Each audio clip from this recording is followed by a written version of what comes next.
नमस्ते दोस्तों, आज हम नेबरहुड से रिलेटेड एक थ्योरम पढ़ेंगे। तो चलिए स्टार्ट करते हैं। A subset of a topological space is open if and only if it is neighbourhood of each of its points. कोई भी एक टोपोलॉजिकल स्पेस का एक सबसेट ओपन कब होगा? If and only if it is neighbourhood of each of its points.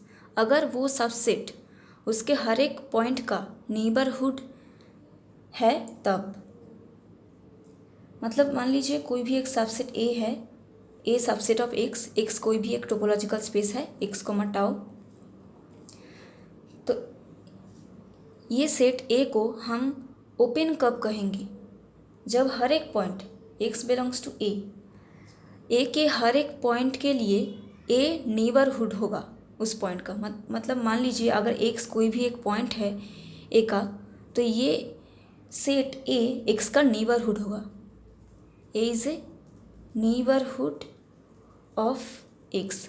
अगर ऐसा है, मतलब अगर ए सेट एक्स का नेबरहुड है हर एक पॉइंट एक्स के लिए, तब हम कहेंगे कि ए सेट ओपन है इस टोपोलॉजिकल स्पेस में। तो चलिए इसे प्रूफ करते हैं। Let a subset G of a topological space be open। पहले हमने ये स्टेटमेंट ली है। देखिए यहाँ इफ़ एंड ओनली इफ़ है। इफ़ IFF का मतलब है इफ़ एंड ओनली इफ़। इसका मतलब अगर यहाँ से यहाँ तक एक स्टेटमेंट है तो हमको प्रूफ करना है ये part, it is neighbourhood of each of its points. ये है ओनली इफ पार्ट। मतलब हम ये स्टेटमेंट को लेंगे पहले एजम्पशन के रूप में, फिर हम ये प्रूफ करेंगे, ये वाला पार्ट प्रूफ करेंगे, और उसके बाद कॉन्वर्सली हमने ये स्टेटमेंट लेंगे कि it is neighbourhood of each of its points. उसके बाद हम प्रूफ करेंगे कि हाँ ये सबसेट टोपोलॉजिकल स्पेस में ओपन है।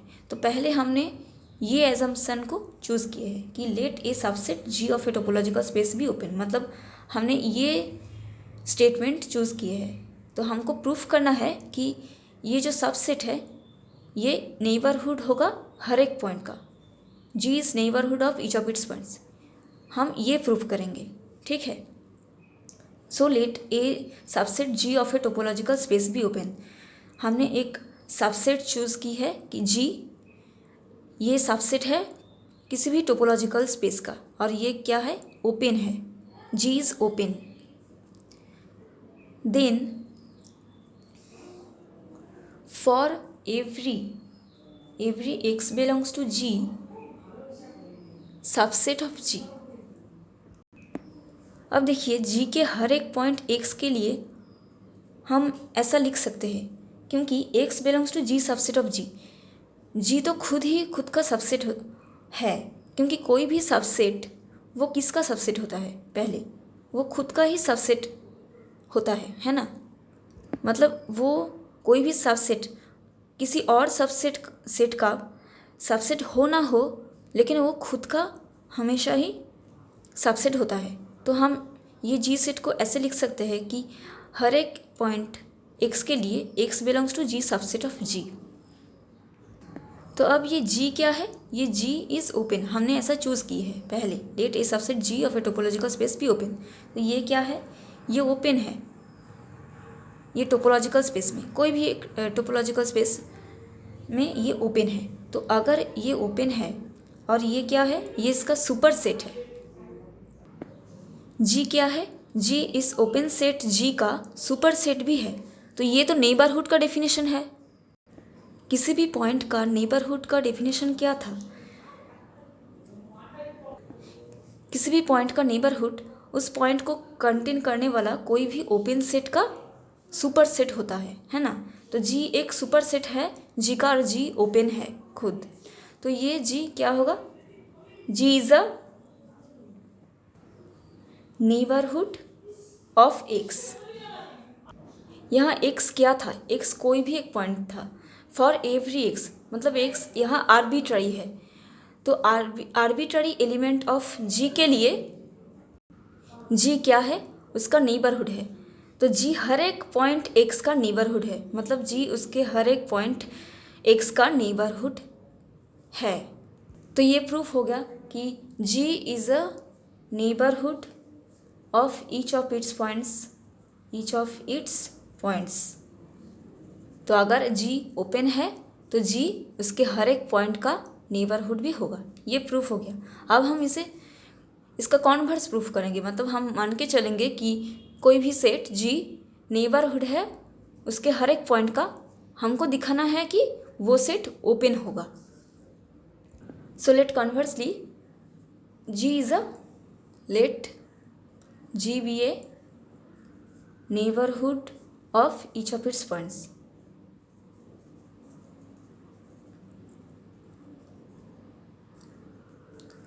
अब अगर g 5 है, if g is equal to 5 then obviously it is open, क्योंकि 5 एक ओपन सेट होता है। तब यहाँ कुछ भी प्रूफ करने की ज़रूरत नहीं है, तब आप लिख देंगे कि ये ओपन है ना। So if g is equal to 5 it's open. अब मान लीजिए कि g 5 नहीं है, मतलब g is not equal to 5, तब क्या g ओपन होगा, ये हमको दिखाना है। तो अगर g 5 नहीं है, मतलब ये अगर खाली नहीं है, मतलब इसके अंदर कोई ना कोई एलिमेंट ज़रूर होगा। So let x belongs to g। तो x कोई भी पॉइंट है, तो अब इस g का हर एक पॉइंट के लिए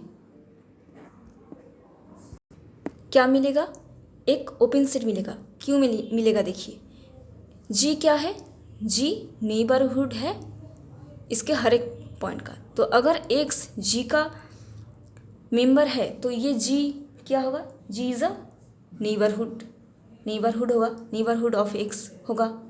तो अगर g नेबरहुड है x का, तो वहाँ एक ओपन सेट भी रहेगा, मतलब x belongs to gx subset of g, है ना। ये क्या होगा, ये एक ओपन सेट होगा, क्योंकि g क्या है, g एक नेबरहुड है x का, g neighbourhood of each of its points. So x belongs to g हमने चूज़ की है, तो x अगर g का मेंबर है तो g x का नेबरहुड होगा। So by the definition of neighbourhood वहाँ एक ओपन सेट रहेगा जो कि सबसेट होगा g, मतलब g सुपर सेट होगा इस ओपन सेट का, तभी तो ये नेबरहुड होगा x का, है ना। तो ये क्या है, ये हर एक पॉइंट x के लिए, मतलब कोई x पार्टिकुलर पॉइंट नहीं है, हर एक पॉइंट के लिए। So let for each point x belongs to g there exist an open set. तो आप ऐसे लिखेंगे कि to each point x belongs to g there exist an open set gx such that x belongs to gx subset of g। तो ये हर एक point के लिए ये सेट मिलेगा, तो ये एक कलेक्शन होगा, मतलब हर एक पॉइंट, मतलब मान लीजिए x1 एक पॉइंट है g का, मान लीजिए x1 कोई भी एक पॉइंट है g का, तो x1 पॉइंट के लिए क्या ओपन सेट होगा, gx1। इसी तरह x2 के लिए gx2, x3 के लिए gx3, ऐसे ओपन सेट्स मिलेगा जो कि सबसेट होगा g का सबसेट होगा, ये भी सबसेट होगा g का, और ये भी सबसेट होगा g का। और ये सारे किसका पॉइंट्स है, ये सारे पॉइंट्स है g का, है ना। ये g का पॉइंट्स है, ये g का पॉइंट्स है, मतलब यहाँ और भी बहुत सारे पॉइंट्स है, और उनके लिए भी ये gx टाइप का सेट्स आएगा जो कि सबसेट होगा g का। तो आप ये g सेट को ये सारे ओपन सेट के रूप में, यूनियन के रूप में एक्सप्रेस कर सकते हो, है ना। तो ये हर एक पॉइंट g का ही पॉइंट है, और ये हर एक ओपन सेट gx टाइप का ओपन सेट्स g का ही सबसेट है।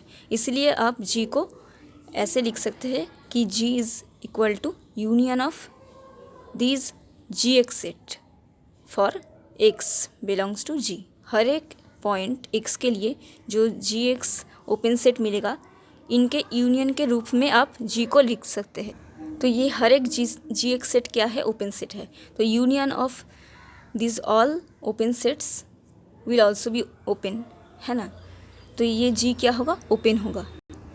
Hence G is open being union of open sets G x. तो यही तो हमको दिखाना था कि G is a neighbourhood of each of its points. So हम इससे क्या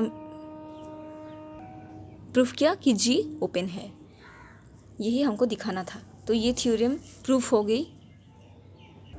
so that's for all this video. मिलते हैं अगले वीडियो में। बाय।